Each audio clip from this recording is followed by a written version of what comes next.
Bizome Psicología presenta Aceptando mi muerte. ¿Qué tal, amigos? Nuevamente bienvenidos a este episodio, un nuevo episodio en el cual quiero hablarles acerca de lo que fue, a grandes rasgos, obviamente, la guerra cristera, que se da principalmente esos dos grandes combates, y el último combate se da aquí en Tepatitlán de Morelos, Jalisco. Quiero hablarles porque en las circunstancias de guerra se dan muchos duelos. Y quiero tocarles el tema a manera que ustedes puedan ir identificando, de acuerdo a esta historia que les voy a ir contando, esos tipos de duelo. Regresen ustedes a algunos de los episodios anteriores donde les hablaba los tipos de duelo que había, para que puedan identificar cuál es. Es un ejercicio ahora sí que para ustedes, mientras yo les voy relatando esta historia. Si bien ya les hablaba cuando tocábamos los temas de las cruzadas, ahí les toqué algunos duelos que se llevan a causa de la guerra. Lo mismito nos está pasando en ese 1926 aquí en Tepatitlán de Morelos, Jalisco, hasta 1929. Son varios duelos y el ejercicio pues ahora sí que es para ustedes. Voy a iniciar y quise tocar el tema también porque de repente hay muchas cosas aquí en la historia que a veces no concuerdan. En alguna ocasión yo daba clases para una preparatoria y mis alumnos, cuando les daba historia, les platicaba o les preguntaba más bien que cuál era la construcción más antigua que había. Y algunas personas me llegaron a decir que el templo que está allá arriba, lo que conocemos como los sauces, ese era el templo más antiguo. Y me decían, no, es un templo, no, desde la llegada de los españoles. No, tiene más de 500 años. Yo utilizaba este ejercicio a manera de que razonaran y decirles, ¿cómo puede tener más de 500 años si los españoles, en ese entonces, claro, cuando les preguntaba, todavía no tienen 500 años aquí? O sea, todavía nos faltaba tiempo. Estoy hablando que era como en el 1900, les estaba hablando yo como en el 2019, más o menos, a mediados del 2019, que yo recuerdo, ¿no? Ya les había preguntado antes, pero en esa ocasión específico les decía, no puede ser, porque si la caída, ¿no?, de Tenochtitlan o Tenochtitlán, los que le ponen el acento, ocurre en el 1521, pues no tiene lógica, ¿verdad?, que tenga más años el templo que ni la llegada de los españoles. O sea, ¿lo construyeron antes o qué? Entonces, también por eso les quise platicar esto, un poquito de historia, para quienes nos escuchan vayan haciendo en su cabeza esta relación de fechas y vayan entendiendo cómo organizarla, así de una manera muy general en su cabecita. Es imposible pues que este templo tuviera todos esos años, más de 500, porque la llegada del español aquí a la región de Tepatitlán es hasta 1530.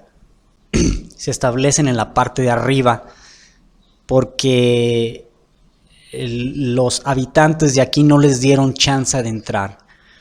Había una sociedad que se llamaban los tecuexes. Eran altamente violentos, a lo que se dicen las crónicas, porque eran los encargados de cuidar la entrada hacia Guadalajara. Obviamente que tenían que poblar estas zonas con gente brava para que pudieran proteger de la invasión de alguna otra cultura o de algún pueblo que se les fuera a rebelar. También Michoacán tenía este tipo de población, y de hecho Michoacán es una de las ciudades que no cae en manos del español, sino que a los muchos años les dan entrada y se hace el mestizaje. Tepatitlán de Morelos, Jalisco, pasa lo mismo. Incluso se ha llegado por ahí a especular que hacían discriminación a la inversa, donde aquí los tecuexes discriminaban al español. Pero bueno, harinita de otro costal, ¿no? ¿A qué voy? A que vayamos aprendiendo, ¿no?, a identificar más o menos las fechas, conocer el contexto en que se estaba viviendo, porque conocer ese contexto y conocer, por ejemplo, la guerra cristera, eso nos da apertura a conocer el por qué algunos de nuestros abuelos se comportaban de cierta manera rígida, de cierta manera resiliente ante los duelos, porque realmente vivieron cosas muy terribles aquí en Tepatitlán de Morelos, Jalisco, y en ciudades vecinas, porque el movimiento más fuerte se da aquí. ¿Cómo inicia todo este merequetengue, ¿no?, de la guerra cristera? Si nos vamos por allá para los años de 1857, no sé, 1856, entran en vigor las famosas leyes de reforma. Hay tres grandes reformistas: Lerdo de Tejada, Benito Juárez y un hombre de apellido Iglesias. El nombre ahorita se me escapa, ¿sí? Pero ellos son como los tres reformistas. Ignacio Comonfort, quien queda como presidente en ese momento, firma la Carta Magna de 1857, donde ya venían establecidas esas leyes. Ellos eran liberales, de un corte totalmente liberal. Existía obviamente su contraparte, que eran los conservadores, y los conservadores están muy ligados a la religión católica. Si a usted le gusta un poquito de historia, sabrá que cuando se hace la independencia de México, una de las cosas que se estuvieron peleando, tanto por Hidalgo, tanto por Morelos, era conservar la religión católica como única en el país. Cuando se firma la independencia de México, también queda establecido que esa será la única religión, ¿vale? Incluso hay quienes dicen que el color blanco tiene que ver con eso, con la religión, no con la paz. Que México no se sometía, sino que México dictaba que era católico y que no aceptaba ninguna otra religión aquí. Bueno, estas leyes de reforma que entran en la Carta Magna 1857 comienza a tener problemas. Y les voy a contar una historia que de veras es hasta cierto punto descabellada. Se dice que Lerdo de Tejada, Comonfort, una vez que firma esta acta y una vez que ya es presidente, su mamá lo comienza a reprender, diciéndole pues que esas leyes de reforma, las de Lerdo, Juárez e Iglesias, perjudicaban a la Iglesia católica. Y que como él, siendo católico, estaba permitiendo eso. Y pues que se iba a condenar y se iba a ir al infierno. Claro que por ahí hubo un arzobispo o una persona de los altos mandos de la iglesia que le estaba metiendo las ideas por medio de la mamá hacia Comonfort. Llega un punto en el que Comonfort desconoce la Constitución del 57, brincándose del bando liberal al bando conservador. Entonces, siéndole el presidente, dice: ahora México es conservador y se hará otra constitución. Obviamente los liberales dijeron: no, papá, si esto ya había quedado, esto se queda. Mandan a prender a Juárez. Se dice que hasta lo iban a matar en ese momento, pero por ahí tuvo un golpe de suerte y lo salvan. Sale huyendo y se lleva ahora sí como que el gobierno con él. Iniciará este movimiento armado que estaba en dos bandos muy claros: liberales contra conservadores. Yo creo que eso ya lo saben en la historia, ¿no? Liberales contra conservadores. Curiosamente, a los liberales les llamaban los chinacos. El gran movimiento de la chinaca es en estas fechas. Y les llamaban chinacos porque el chinaco tiene una forma peculiar de vestir, con los pantalones acampanados, una especie de traje de charro que conocemos ahorita, muy de aquellos años. Los chinacos montaban a caballos y eran buenísimos para hacer ataques con lanzas, o sea, una lanza grande. Sabían arrear ganado, por lo tanto, algunos de sus combates utilizaban sogas, como en la charrería, y así tumbaban al enemigo. o podían hacer otro tipo de suertes que ahora conocemos como charras y que les ayudaban en el combate. Pero del lado conservador, los chinacos o liberales llamaban a esos conservadores cristeros, porque defendían obviamente la religión católica. Ahí inicia la palabra cristeros. No se conoció un movimiento de cristiada hasta ese entonces, o no se les decía así, pero ya se les llamaban los cristeros. ¿Por qué tanto alboroto por estas leyes? Bien, Lerdo de Tejada, su ley dice que va a haber una desamortización hacia las fincas rústicas y urbanas, ya sea de corporaciones civiles obviamente o religiosas. O sea, quedaban ahora en manos del gobierno, les estaban quitando territorios. Pero también venía establecido, o en estas leyes de reforma se establecía, que les iban a quitar tierras que estuvieran en desuso, porque la iglesia tenía muchísimas tierras de donaciones, no sé, con forma de pagar el diezmo, qué sé yo, pero tenía muchas tierras que no se trabajaban. Juárez, por su parte, aplica una que es la administración de la justicia orgánica en los tribunales de toda la nación. En pocas palabras, un sacerdote, un arzobispo, lo que fuera, y un militar, del rango que fuera, podía ser juzgado en los tribunales de la República Mexicana. Antes no. Si cometían un delito, el militar era juzgado por un tribunal militar y el religioso por un tribunal religioso. Algo así como la Santa Inquisición, para que me entiendan. Pero no los juzgaba el gobierno, aunque hubieran sido delitos civiles. Su ley entonces les quita como estos privilegios. Iglesias, por su parte, dice que se está prohibiendo el cobro por los servicios que se daban. Por ejemplo, un bautizo, una boda, no sé, una confirmación. Dice Nanáis, tiene que ser gratuito. Una defunción también, ¿no? O sea, desde ahí ya les está quitando el poder. Dice, para empezar, no cobren. Pero todavía no se los quitaban directamente, todavía la iglesia seguía haciendo este registro, simplemente tenía que ser gratuito. Cuando Comonfort, les digo, dice que se vuelve al lado conservador, desconoce obviamente la Constitución de 1857 y pasándose a este otro bando es que inicia la guerra de reforma, ¿sale? Esta guerra durará 3 años. En ese tiempo no había dinero para la guerra, por lo tanto es que le empiezan a quitar propiedades a la iglesia para poder solventar la guerra, de ambos lados, no crean que nada más los liberales les quitaron, también los conservadores necesitaban recursos y echaron manos de ahí. Entonces pues sí le dan una buena mermada, ¿no?, a todo ese poder y dinero que tenían. No será hasta 1861 cuando ganan los liberales y en ese momento le quitan el derecho de registro a la iglesia. Puede hacer su registro, pero todo ciudadano está obligado a pasar a la parte civil, o sea, al ayuntamiento, para hacer su registro de defunciones, de nacimientos, de matrimonios. Es hasta el 61, ¿sale?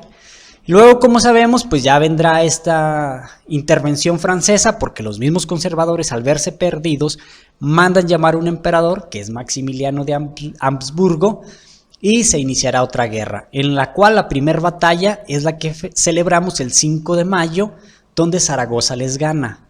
Pero casi un año después vuelve el ejército francés y entonces tomará México. Cuando llega Maximiliano de Habsburgo, él se acopla, ¿no?, a las costumbres, incluso él quiso ser un mexicano, pero su idea de emperador era muy liberal, quedó desprotegido. Ahora, los liberales no lo reconocían, pero tampoco los conservadores querían un representante que fuera de corte liberal, o sea, como que no estaba bien la cosa, lo desamparan y así en el 63, si no me equivoco, será el fusilamiento ahí en el Cerro de las Campanas, junto con Jiménez, se me olvidó ahorita el nombre del otro personaje, que también los asesinarán ahí, ¿verdad? Luego vendrá, pues regresa Juárez al poder y entrará más bien a la batalla Porfirio Díaz. Porfirio Díaz le hace una guerra a Juárez que no tiene mucho éxito porque Juárez morirá y se quedará en el poder. Toda esta época del porfiriato se hace una paz, se le conoce como paz porfirista, donde Porfirio Díaz tiene tolerancia hacia algunas leyes que se le habían implementado a la Iglesia Católica. Todo marcha de maravilla. Pero ya que viene la Revolución Mexicana, que sacan a Porfirio Díaz, que asesinan a Madero, pues el país está en total crisis. Acuérdense que llegará por ahí Venustiano Carranza a ocupar la presidencia y en el 1917 crea una nueva constitución, la modifica, la reforma. Pero esa constitución, en su artículo 3, 5, 27 y 130, pues no dejaba muy protegida a la Iglesia Católica. ¿Qué les quitaba? Bueno, primero que nada, la enseñanza. Decía que la enseñanza tenía que ser laica. No tenían que estar enseñando, así en palabras como muy simples, a ver si me entienden, no tenían por qué enseñar el Padre Nuestro ahí, o religión. Tenían que enseñar cultura general, sumar, restar, español, todo eso, ¿no? Laico. La cuestión del culto también. Ya se estaba manejando que el culto fuera muy separado de lo que es el gobierno, que no tuviera injerencia. Se hablaba también del voto, de si el sacerdote podía votar o no podía votar, de las libertades de culto, que no solamente estaba la religión católica, que ya podía haber otras religiones también en México y no habría ningún problema. Otra también muy importante, si iban a dar educación tenía que ser gratuita, porque la educación en México debería de ser gratuita. Y estas instituciones que actualmente, con todo respeto, sin afán de ofender, simplemente esto es historia y actualmente son de las más caras que hay. Los colegios dirigidos por jesuitas, si no me equivoco, y por maristas, son de los más caros. No niego que valga la pena, porque sus maestros tienen que ser de altísima calidad, pero sí son de las más caras. Entonces, pues no dejaron de ejercer, ¿no?, ese cobro por la educación. Pero bueno, ya está como que muy separado, ¿no? Quien quiere va, quien no va. Así de simple. Y quien quiere tener la escolaridad en escuelas públicas, pues la puede tener y es gratuita. Entre comillas. ¿Sale? Bien, ¿qué está pasando en nuestro México? Pues bueno, todas estas guerras están trayendo duelos, nos están quitando cosas que queríamos, tanto para los conservadores como para los liberales. Tanto una revolución mexicana, ya miramos todo ese tipo de duelos que podían haber pasado en capítulos anteriores, ¿no? Pues desde el hecho de que se te va tu hijo, tú como madre se te va tu hijo y no sabes en dónde quedó. No sabes a dónde fue, no sabes si está vivo, no sabes si está muerto, o los que ya estaban muertos, los que sí supieron que los asesinaron, pues también estos duelos, algunos hasta duelos negados donde se negaban a no aceptar la realidad de lo que estaba pasando. Uno de los duelos masivos que yo les llegué a comentar no es el asesinato de Madero, cómo la nación se pone de luto y en duelo porque les habían matado al apóstol, ¿no?, de la democracia. Así lo escriben los diarios de aquel entonces. El país está hecho un caos, totalmente. Una vez que se está como que tranquilizando la cosa, ya quien queda a cargo, por así decirlo, del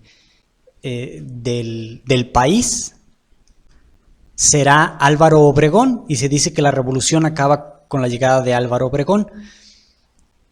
Pero él decidía por dedocracia quién iba a ser el siguiente presidente, ¿no? Curiosamente, cuando queda Calles, implementará algunas leyes, esas mismas leyes que ya les estaba hablando, y ahí inicia otra vez el conflicto, ¿sabes? Desde 1921 y 1923, a raíz de estas leyes que les habían puesto, en la Ciudad de México, en Guadalajara y en Morelia, se dice que ondearon banderas rojinegras que hacían alusión al comunismo. Pues entonces, obviamente que el presidente en turno no estaba muy contento y empezó como una especie de represalias contra ellos, muy discretamente. Para 1924 comienzan a perseguir al arzobispo Francisco Orozco y Jiménez. Aquí en Jalisco. ¿Por qué? Pues porque estaba en contra muy abiertamente de esos artículos. Entonces, como él se pone en contra, lo mandan perseguir en el 24. Pero ya metiéndonos aquí a Tepatitlán, también había una persona que consideraban rebelde, conocido como el Güero Mónico. No por la guerra cristera, sino porque por ahí les mató a unos soldados en un cañón, según parece, y entonces lo empiezan a seguir. Pero es como un primer movimiento de rebeldía, o lo consideran así. No sé si para justificarse, o si el Güero Mónico sí les cacareaba también por ahí que estaban malas sus leyes. Casi no lo creo, ¿eh? Pero bueno, inicia esta persecución en el 24 hacia el arzobispo. Para el 1925 llegará una carta desde Roma enviada por Pío XI, donde le daba el visto bueno al líder de la ACJM, Anacleto González Flores, que él es esta persona intelectual que está peleando desde los periódicos su postura católica con firmeza y siempre desde la paz. Siempre. Anacleto González Flores no era un partidario de tomar las armas. Cuando le llegue esta carta, pues es una forma de decir, estamos haciendo las cosas bien porque estamos defendiendo nuestra libertad al culto. Quien sí era más partidario de la guerra es Gómez Loza, ¿sale? Que después quedará a cargo de la cuestión armada. Anacleto siempre estuvo en contra de levantarse en armas. Para ese 1926, en junio, entonces les llega una ley, las famosas leyes de calles, donde dice que solamente se puede tener 5 sacerdotes en Tepatitlán y que los sacerdotes extranjeros deben ser retirados a sus países. O sea, una expulsión de sacerdotes extranjeros. Aquí quiero hacer un paréntesis. Bueno, vamos a continuarle a julio, el 31 de julio de ese 1926, la Iglesia Católica, en vista de lo que está pasando en el territorio mexicano y con estas leyes de calles, es quien se levanta en una protesta y cierra las iglesias. Se suspende el culto a nivel nacional. Mucho ojo, hasta ahí, hasta ese momento, el presidente jamás había dicho que suspendía el culto. Simplemente mandó sacar todos los sacerdotes extranjeros y les dijo 5 sacerdotes por comunidad. Por ejemplo, para Tepatitlán le correspondían 5. Si había otras comunidades más pequeñas, a lo mejor se reduce a 2 o 1. Pero hasta ahí es lo que estaba pasando. ¿Sí? Quiero hacer un paréntesis aquí. 1. ¿Qué duelo le está ocurriendo hasta la suspensión del culto? ¿Qué duelo le está sucediendo a la población de Tepatitlán de Morelos, Jalisco, cuando le dicen no más misas para ti? ¿Ya se lo imaginaron? ¿Sale? ¿Qué duelo están llevando esos sacerdotes que tenían años a lo mejor viviendo en nuestro país y le dicen te tienes que ir? Te estoy expulsando de mi país. ¿Ya lo imaginaron también? Ok.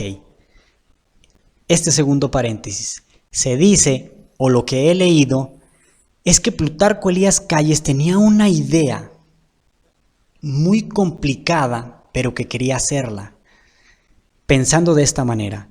Si Roma tiene su propio estado y tiene la religión, desde ahí manda toda la religión del mundo, la católica obviamente, ¿qué pasaría si México tuviera su propio, ¿cómo decirlo? Su propio Roma, pero en México, creando, en vez de ser católico, apostólico y romano, que seamos católicos apostólicos mexicanos.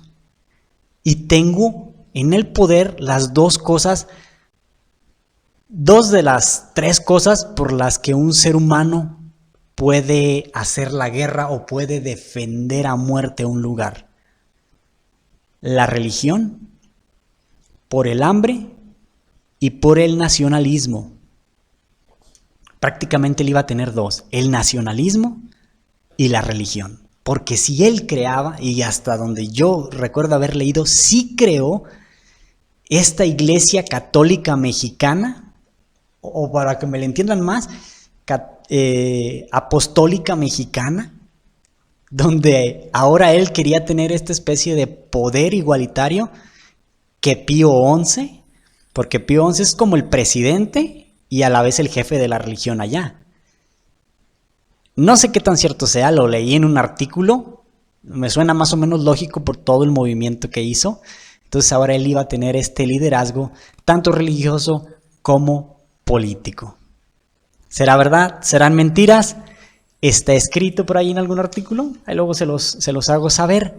Pero esto está dando los inicios a lo que posteriormente vendrá a llamarse la Guerra Cristera. Preguntas para ustedes nuevamente, ¿qué tipos de duelos estaban viviendo? Hagan sus ejercicios y nos vemos en el siguiente capítulo. Hasta la próxima.